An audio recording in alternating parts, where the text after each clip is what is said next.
guys? Feels good to get a win like that. It's against a good team that provide us a lot of challenge, especially with the way they shoot the three. So, great crowd today. Shout out to them. They really impact the X, and we appreciate them for that. Yeah, I feel like those are the type of games like why you play college basketball. I mean, we had a sold-out arena against a quad one team. Both teams were super competitive, although it was a fun, competitive game the whole way, and we're happy with the outcome. So. Leon was saying earlier in the week, like, this is not a team that you're going to be able to stop them from deep. You can only hope to limit them, and you guys seem to limit them about as good as you could have done. What was the key to holding them, I think, to like 2 made threes in the first half? Just really keen in on the game plan we have. Like, we trust the coaches to make the best game plan for us, to put us in the best situation possible to win games, and we followed it to a T, and we got the result that we wanted tonight. Yeah, I think that we shout out Bernie for that one. I mean, he's really annoying to listen to all week, but he does get the job done, and I think our defensive numbers are going to be crazy after that one, just because I think it depends on who you're playing too, and so holding them to 59 points is huge, and so credit Duryea too, though. He knows all their sets too, and he helps us all week. So credit to both those coaches. Tyson, after all the talk this week about three-pointers, you were 2 for 2 from three-point range. Hey, How did that feel? It's always good to see him go in, and it's a testament to my teammates and coaches for always believing in me and knowing that I put in the work to make shots, and it's nice to make a couple tonight. This was a super chippy game where it seemed like there were guys on the floor every 20 seconds and stuff like that. What was that like to play in? And it seemed like, towards the end, you guys were the more, composed team. Yeah, it's funny. During the game, Ryland came up to me. He's like, God, it feels like we're playing football out here. And I'm like, yeah, that's life in the Mountain West, isn't it? So, I mean, out there, it felt really physical. I hope Ryland's all right after that charge. But it was just a fun game, really physical. And I think that's what you got to expect playing in the Mountain West. So. Probably too early to call it a statement game, but at the same time, I mean, the talk of this week was Utah State being a top 20 net team, and I mean, you guys are the defending champs. It seems like you guys are pretty inspired from the jump tonight. Like, that motivate you guys at all, Max? Oh yeah, absolutely. I mean, we knew their numbers coming in were crazy good. So the only thing I worry about is maybe it might become a quad 2 game after that because we beat them by 20. So we'll see though. Hopefully it stays quad 1. But they're a great team. They got great players. And we just stuck to the game plan. I think it paid off for us tonight. Same question for you, Tyson. I mean, like I said, a lot of the talk coming in was how good Utah State was. They're a good team still. They're going to win a lot of games in the Mountain West. We got them tonight, but they're going to get a lot of teams. So we just got to make sure we do everything in our power to win each and every game. How good was it? You mentioned you made a couple early field goals. How big was that for you? Your confidence in that, Tyson? Confidence skyrockets when a couple go in. It just helps my game out all around, and I don't want to be a guy who only plays good when he makes shots. You want to make an impact, either way. So, that's just the cherry on top is making shots. I mean, again, big storyline. Max was we knew Tyson was due. What was it like when you saw him? Hit a couple. Yeah, earlier this week we talked about it. I said you were due for a perfect 2 for 2 game, so we called that one, me and Tust. But yeah, we know he's going to make those, and I feel like getting in the lane. I always look for him, and I know it's going to pay off, and it paid off tonight. And I think those are just easy assists for me because they kind of help off him sometimes. And he's going to knock those down consistently, so we're not really worried about it at all. Max, we talked a lot about the bench recently, and Ruzo was limited to 17 minutes tonight. Shave only plays 23. Both are in foul trouble. Milner, Jace, Kobe.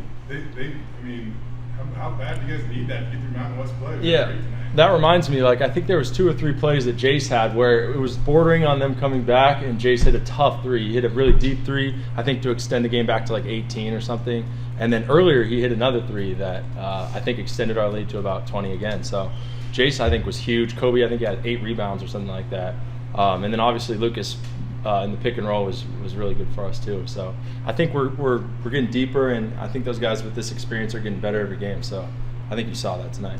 You guys lose that Nevada game the way you did, and you bounce back with 2 nice wins like this. And how much, I guess, how impressive was the bounce back you guys have had the last 6 days or whatever? I think it was impressive for us, but we took those 4 days in between the Nevada game and the San Jose State game to reset, make sure we get back to the tape, and improve on our weaknesses that we saw in the Nevada game. I think we've shown great strides since then. So we hope to keep building on that and keep building to the rest of the season. What was it like that first half where it just seemed like any shot you guys took from 35 feet or in was going to go in? Mm-hmm. You want to take this one? Or? You got it. Yeah, the first half it kind of just felt like they were missing shots they usually make, and we were making shots that we've kind of been missing, kind of been making. So, I mean, that's what'll happen. That'll get you a 20-point lead, definitely. But I mean, you never know. Life on the road is tough in the Mountain West, and I think everyone can attest to that. Playing at Nevada was obviously super hard, and coming to Boise is very hard, higher elevation. We push it a lot here too. So, I think it's just tough on in the Mountain West playing on the road, and I think you saw that too. So. What was it like with the crowd? And I think they said it was over 12,000. But just to have that energy and you hit some of those threes, like they said, right before the shot clock was going off, the one at halftime, it just seemed like the crowd was really into it tonight, booing, Aiken every time he touched the ball there the last couple of minutes. And how much fun was to have this place packed and have the energy? It's awesome. That's what you come to play college for, is to have those type of crowds. And shout out to all the fans that came out. We appreciate the support and hope that you can make it to the rest of them, because you guys made an impact on Utah State, that's for sure, and they felt your presence tonight. So They did. Gotta keep that up. Shout out to all our staff over in compliance and getting tickets and making sure that those get all sold. So it's not just us out on the court; we have a whole team behind us, and so shout out to them.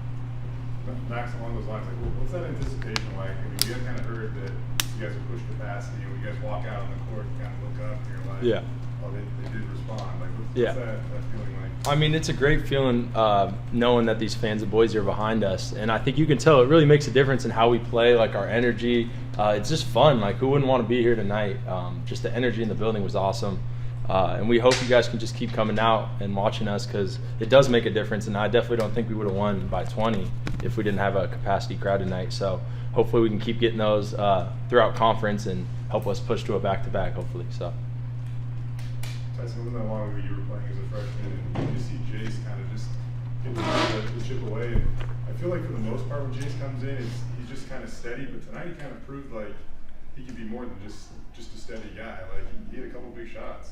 He's got a lot of confidence. He plays behind Shaver, and Shaver teaches him a lot of stuff about the game, and he's just always trying to learn something, always watching film, always in the gym. So it just showed out there tonight that all that work that he's putting in is paying off. When was the last time someone had to come off the floor for blood on their jersey? Has it happened while you guys were here? It doesn't happen often. Who had to? Was it Naj? Naj had a new jersey. Yeah, because I saw he didn't have his last name, and I was like, wait a second, that's not his number.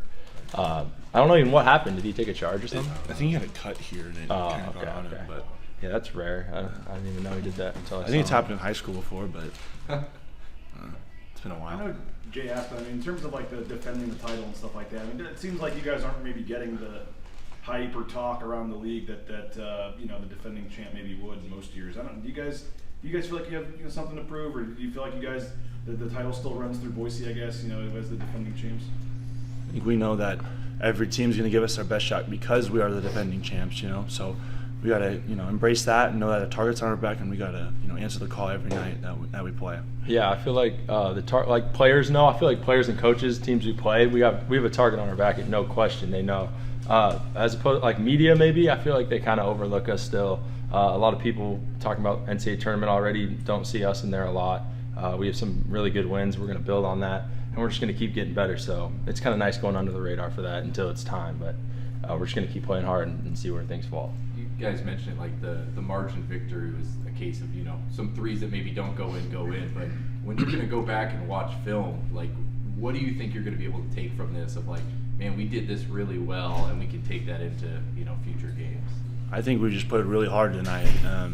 We had a big emphasis on that, and being the toughest team tonight, and I think that showed on the court. So we just got to continue to build on that and be the toughest team each and every day that we're here. Max, your dad kind of spilled the beans the other day about your injury. You mentioned that you were playing with a herniated disc. How much strength does that take to kind of push through the pain and keep playing for your teammates? I mean, it's not too bad. I just take medicine and stuff before games. I think it's one of the most common discs you can herniate. So I don't really know what that means, but I'm gonna figure it out after the season and just see what I can do from there. I just know a lot of core exercises, a lot of pain meds, and a lot of prayers.